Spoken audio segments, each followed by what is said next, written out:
received the first assignment? Yes. Let's discuss the deadlines.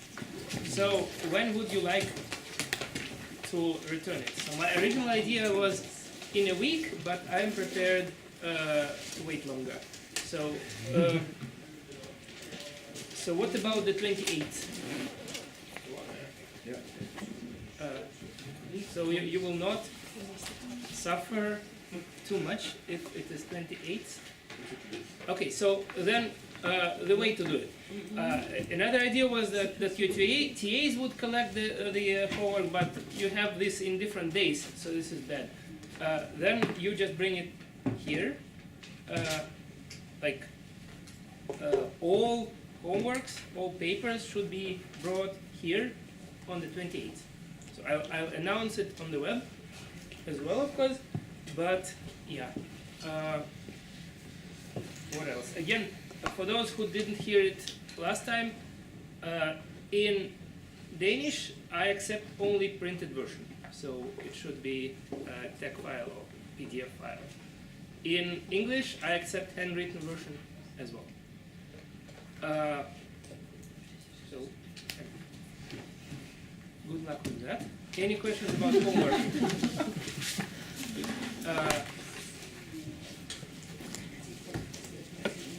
So I think you're definitely not allowed to ask your TAs for solutions, but if you don't understand the questions themselves, you're allowed to ask your TAs what actually is requested.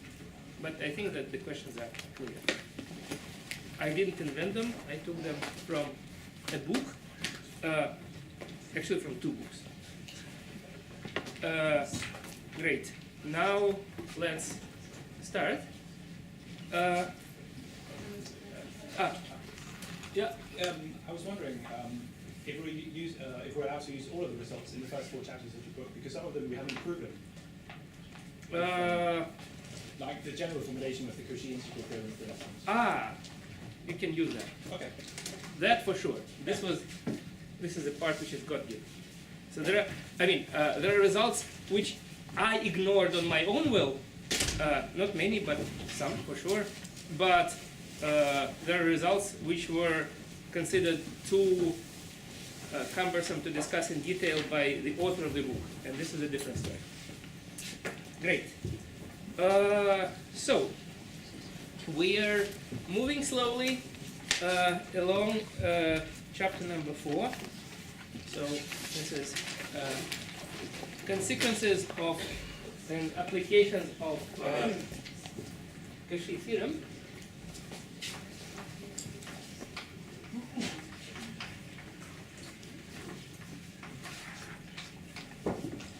Actually, theorems. So let's recall what we were discussing. So the theorem we are referring to, Cauchy integral theorem,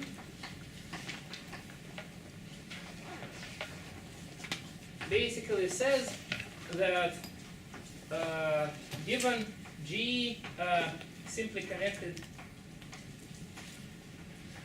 in particular in all applications star-shaped domain, G in complex plane, and F holomorphic in G.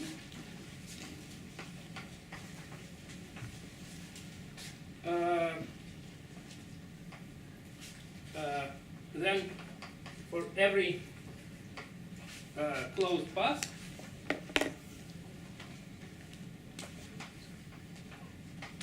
and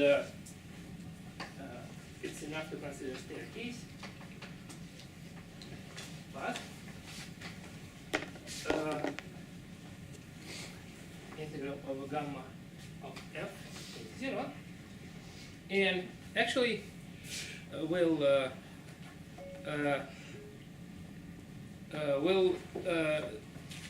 derive from this that it's basically if and only if. So, and then there's Cauchy integral formula.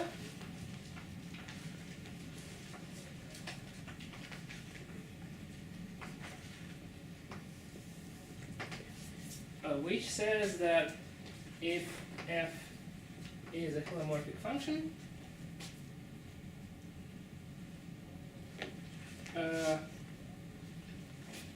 in some domain G,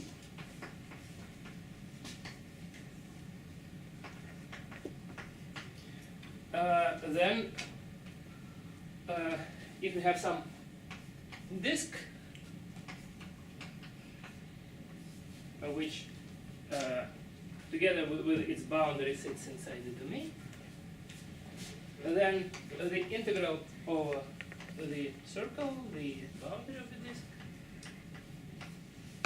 of f of z divided by z minus z naught dz is f of z naught with a coefficient,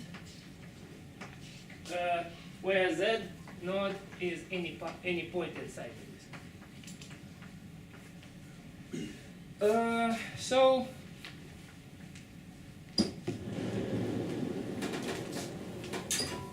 then we talked about uniform convergence.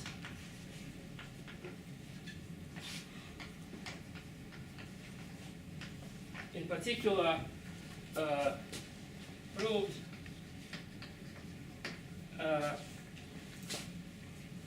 uniform convergence of series of functions commutes with integration.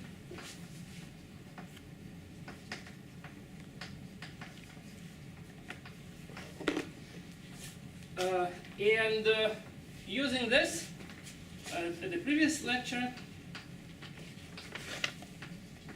we proved generalization of Cauchy integral formula, saying that if f is holomorphic in some domain G,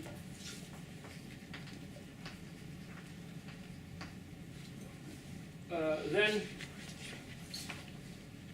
f is infinitely differentiable.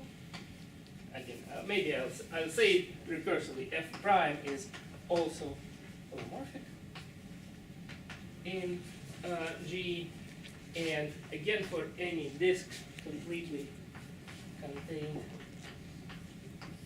inside the domain, we have that we can express derivatives of the function in terms of the values on the bound.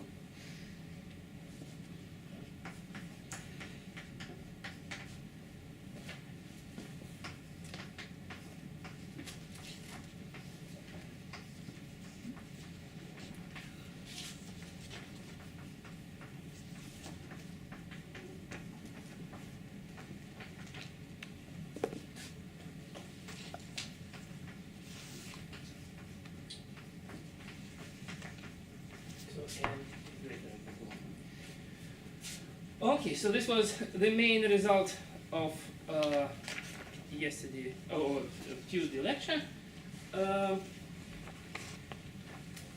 So let's talk about a different class of functions, which is completely in the realm of real analysis, but it's related. But the class is related to holomorphic functions. So they're called harmonic functions.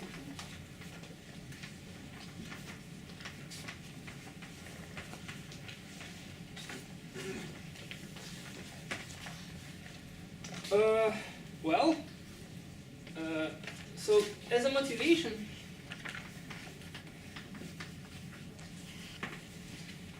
let's consider again a domain G inside C, and a function f from G to C holomorphic.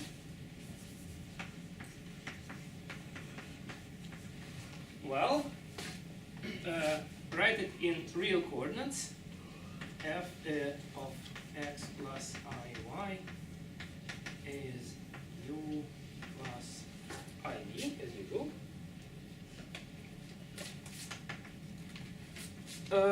Then Cauchy-Riemann equations, which we discussed in the first lecture, state that du over dx is dv over dy, and du over dy is minus dv over dx. So it follows that if we differentiate again, so d over dx applied twice u plus d over dy applied twice u is simply 0. And same for v.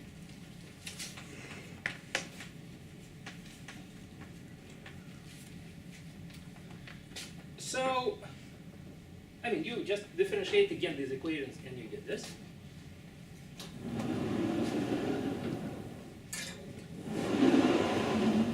So we should introduce an operator. So for now, our function, I need a new notation, maybe u, is a function from g to r, and g sits inside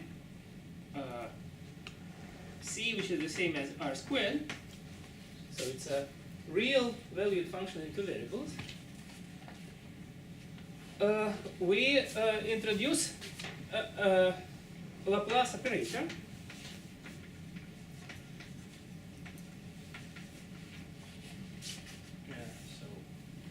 Yes, and the requirement on this function is that it is differentiable twice,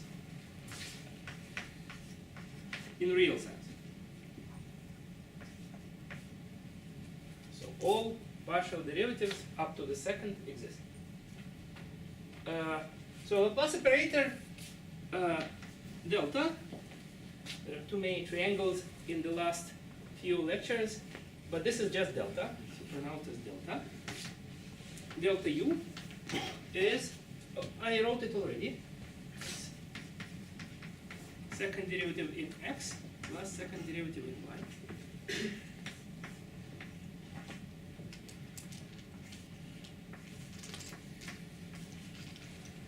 So it's a new function. So it's an operator which takes a function and produces a new function. Or function.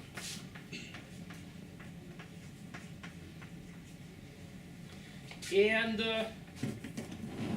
definition.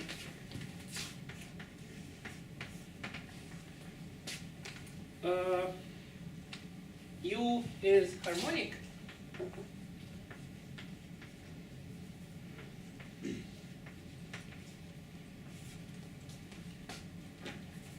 So then, if Laplace operator applied to u equals to 0, here we suppose that u is differentiable twice. So we basically fit into the motivation example. So in particular,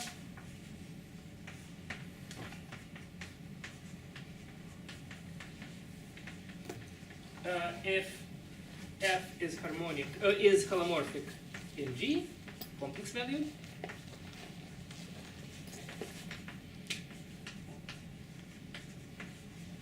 function, so then both real part of f and imaginary part of f are harmonic.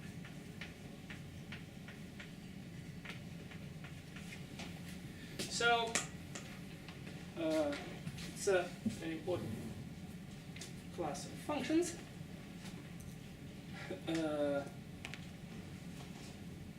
Considering examples. Of course, linear functions harmonic for obvious reasons, but also say a function x squared minus y squared is definitely harmonic. Right? Because if you differentiate it twice in x, you'll get 1, and if you differentiate it twice in y, you'll get minus 1.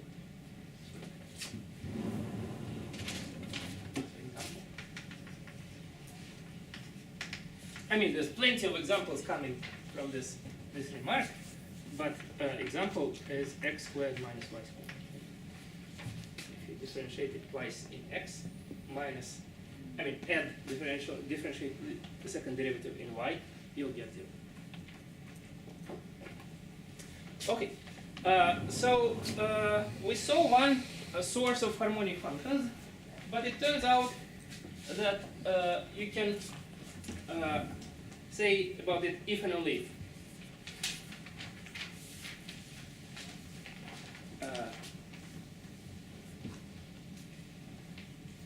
Now, theorem, which is certainly an application of Cauchy integral theorem. So let's take G in R squared, which we of course identify with C, simply connected.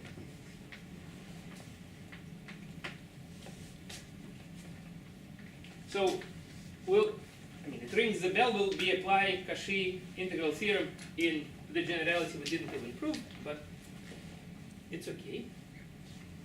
Then let U be harmonic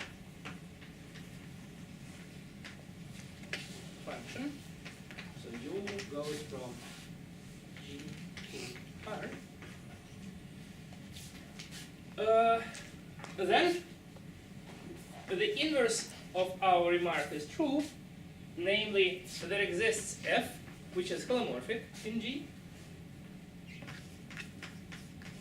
So now it's complex value.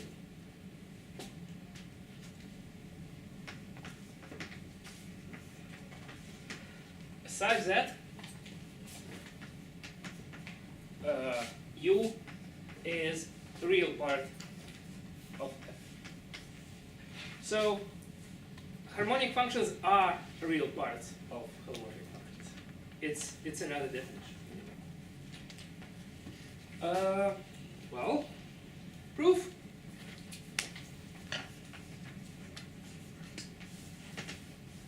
So the point is, of course, that since we plan to apply Cauchy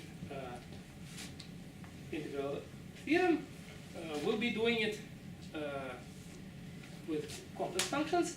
So let's start from taking some function g. So take g for z equal x plus iy. G of z equal just what you would write in this situation, du over dx minus I du over dy.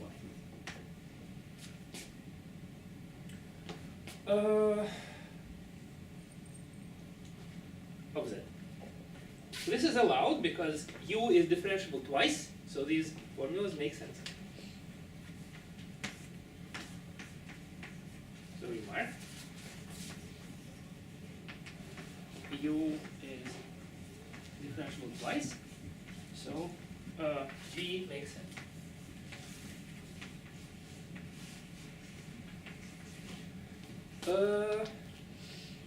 Very good. So we get the function g, which goes from our domain to complex numbers.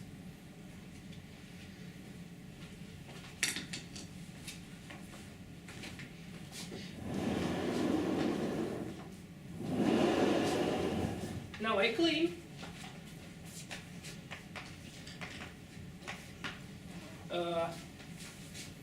the equation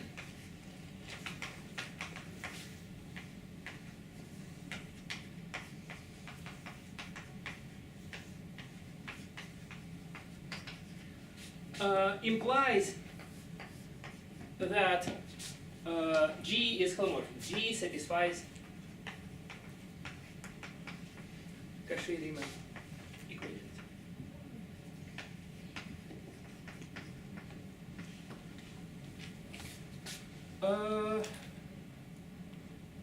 Okay.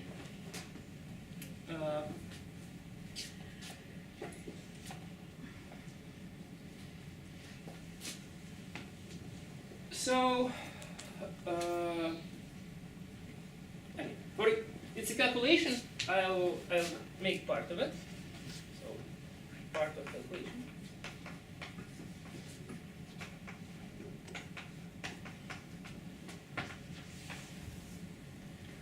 So, d over dx of the real part is d over dx applied to du over dx. So this is d2u over dx squared. Now d over dy of imaginary part of G. That's d over dy of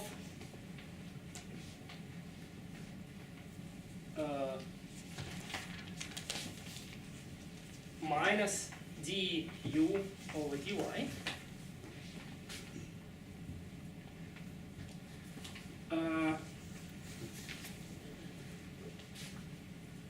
yeah, but this is minus du, d2u, dy squared. Now, since this sum equals to 0, this equals d2u dx squared. So this is half of Cauchy-Riemann equation. Okay, so I proved the claim. So remark the second calculation, the second equation is proved similar.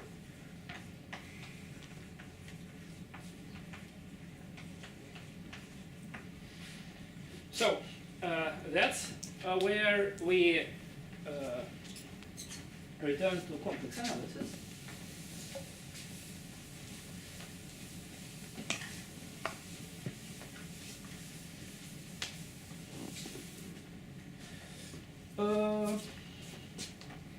Wonderful. We now obtain G, which is holomorphic in G, and G, remember, is simple connection.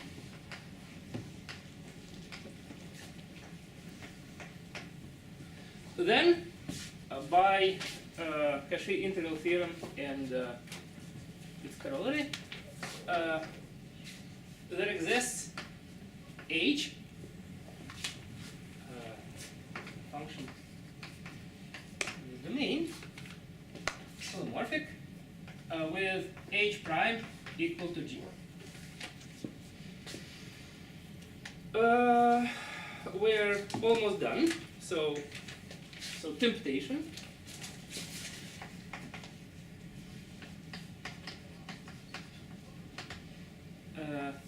Say that U is just a real part of this H. Well, this is wrong.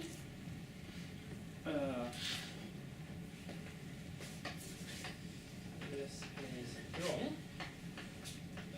But what we definitely know is that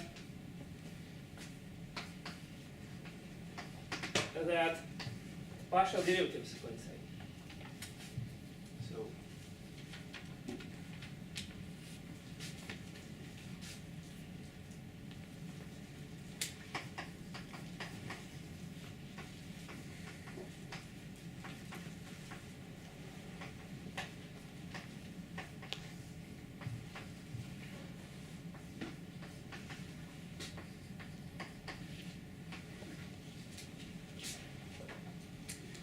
Then we can consider a function which is so the function, a real part of h minus u. Its partial derivatives vanish, so it has to be constant.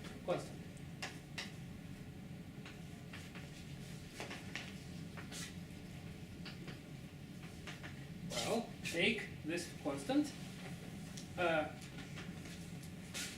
and put f equal h plus this constant. I mean h minus this constant.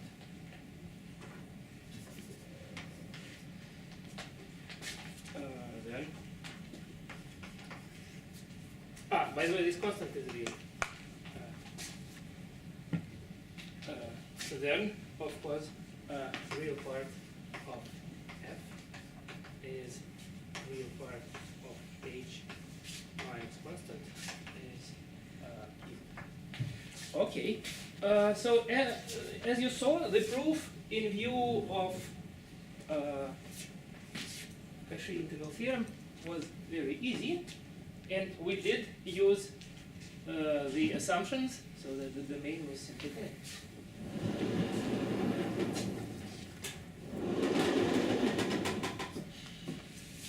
So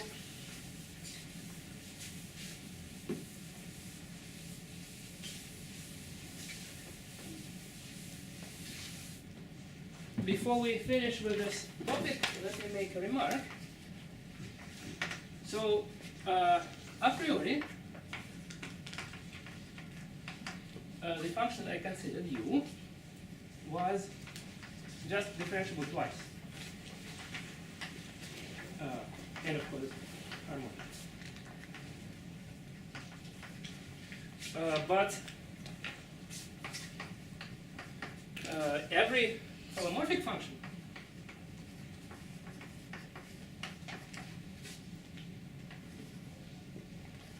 is differentiable infinitely many times,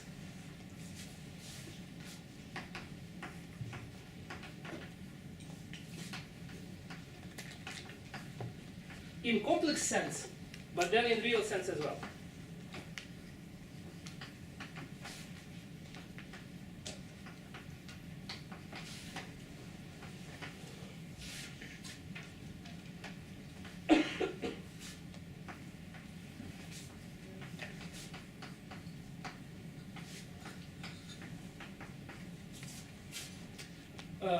Then, in particular, a real part of f, which was our function u, is differentiable in real sense infinitely many times.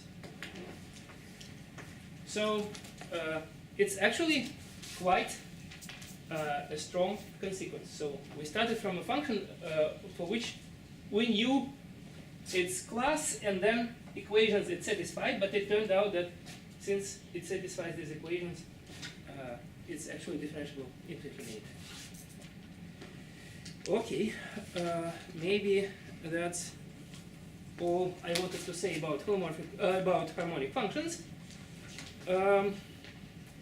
Now let's pass to the next topic.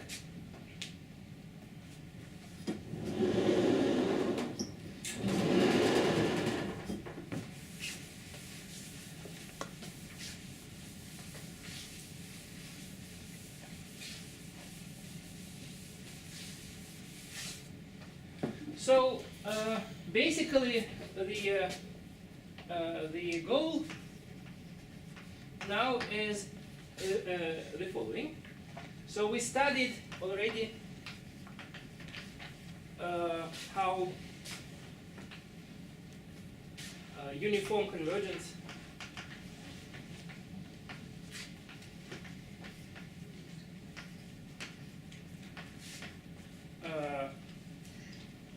is related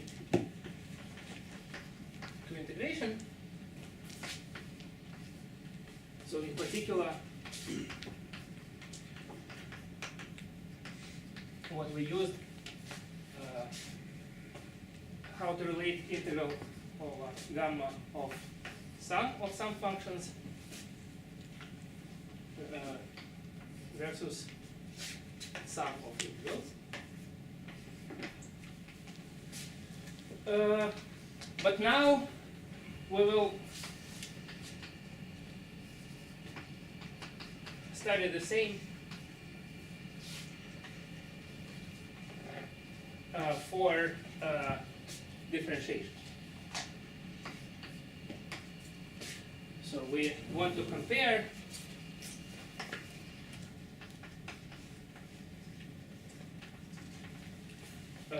for some convergent series of functions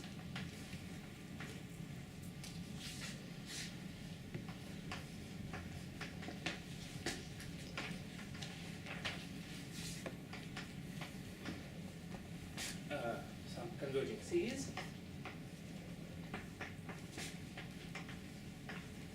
of holomorphic functions.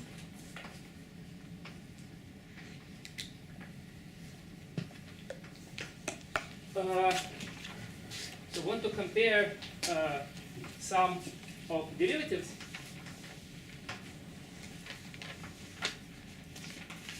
and if exists,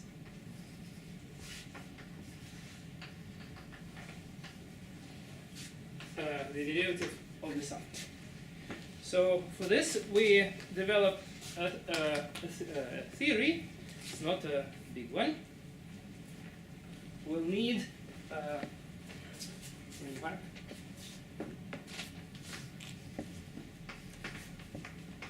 We'll use a slightly weaker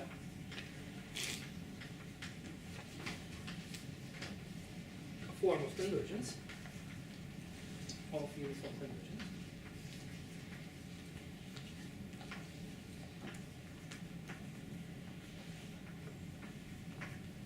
So I'll introduce everything in this time. But right now let's make a few observations which lead to what is known as Morera theorem.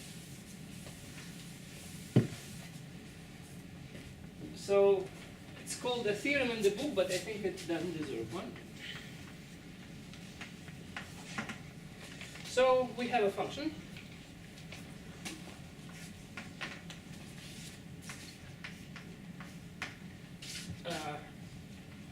suppose it has a primitive.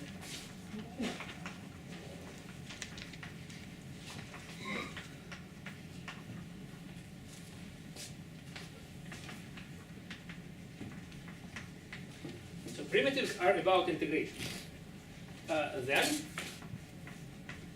f is holomorphic.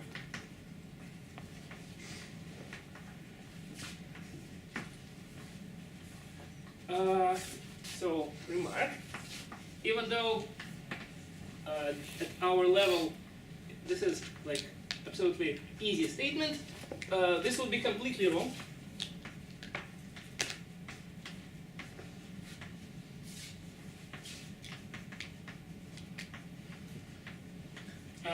For functions u from real numbers to real numbers. Right? So integral exists does not imply in any sense that f is differentiable even once. Not let alone C. Okay, proof of the lemma. Very easy.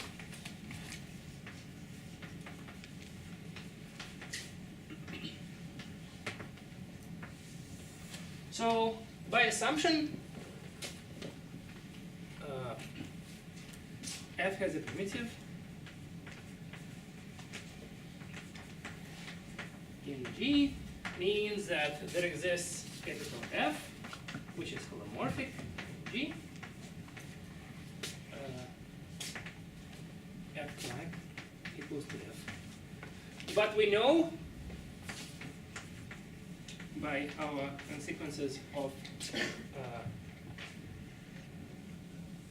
Cauchy integral theorem that if some function h is holomorphic, then its derivative is also holomorphic. Thus, f is also holomorphic. So, in a way, in complex analysis, integration and differentiation are related much more tightly than in real analysis.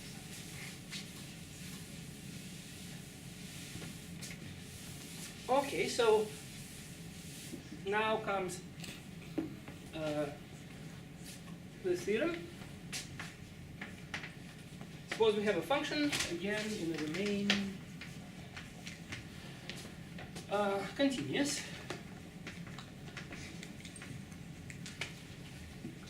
Such that for any solid triangle, I mean, I can formulate it in different ways, but I'll formulate it like this. That's the point where the symbol triangle means two different things. So I mean, we had delta today, but this is not delta, this is triangle. Integral over the boundary is then f is holomorphic.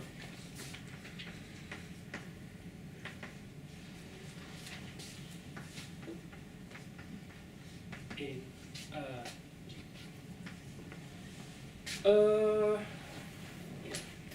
and the proof is, I mean, follows from what we already have studied many times. So proof. It follows that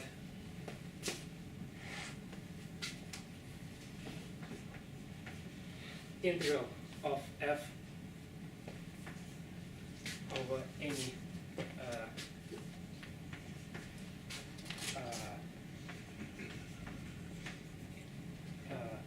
step-level curve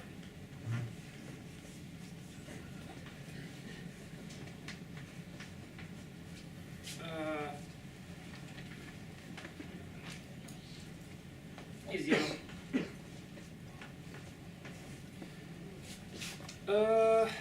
Then primitive of f exists.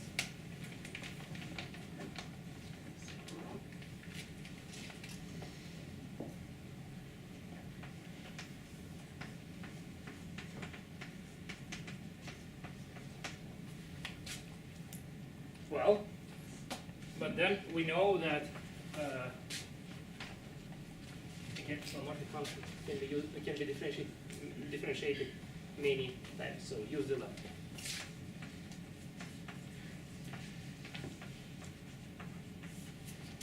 Good. Now I will pass to closer to in the direction of this formulated goal.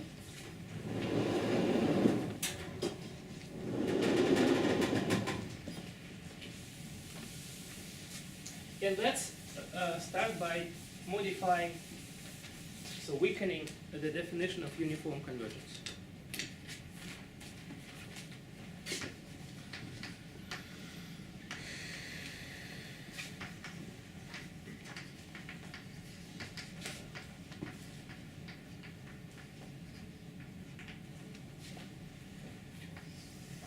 So, to this end, we need